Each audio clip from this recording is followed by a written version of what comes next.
একেৰাহে বহি থকাৰ অভ্যাস চিগাৰেট সেৱনতকৈ ক্ষতিকৰ বুলি কোৱা হয়। কিন্তু ডিজিটেল যুগৰ ব্যাপক প্ৰসাৰে মানুহৰ দীৰ্ঘ সময়লৈ বহি বহি কাম কৰাৰ প্ৰয়োজন বা অভ্যাস কেইবাগুণ কৰি তুলিছে।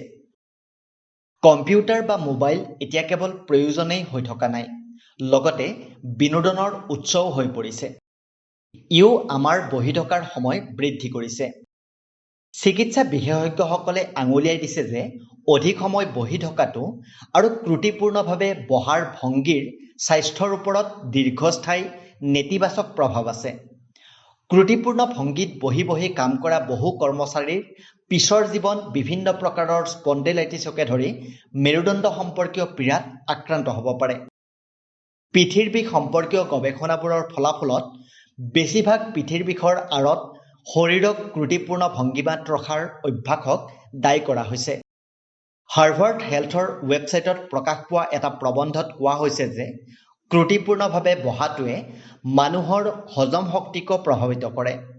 খোৱাৰ পিছত শৰীৰটোক ত্ৰুটিপূৰ্ণ ভংগীমাত ৰাখিলে ই বদহজম আৰু গেছৰ সৃষ্টি কৰিব পাৰে। সঠিক ভংগীমাত বহাৰ অভ্যাসে মানুহৰ মেৰুদণ্ডৰ স্বাস্থ্য ভাতি বয়সলৈকে ভাল কৰি ৰাখে। কিন্তু সঠিক ভংগীমাক অভ্যাসত পৰিণত নকৰালৈকে নিজৰ বহাৰ প্ৰতি সততে মনোযোগ দি থকাটো বহুতৰ বাবে সম্ভৱ নহয়। অৱশ্যে চিকিৎসা বিজ্ঞানে বহা বা থিয় হৈ কাম কৰাৰ সময়ত আমাৰ শৰীৰৰ ভংগীমা সঠিক কৰিবৰ বাবে বিভিন্ন আহিলা যেনে বেক ব্ৰেচ উদ্ভাৱন কৰিছে।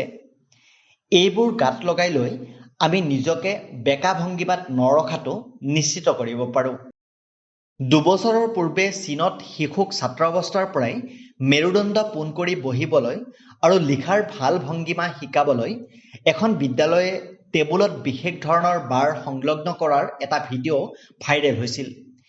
এনে কৰাৰ ফলত শিশুসকল সৰুৰ পৰাই সঠিক ভংগীমাত বহাৰ আৰু তেনেকৈ লিখা পঢ়া কাম কৰাত অভ্যস্ত হৈ পৰিব বুলি কোৱা হৈছিল।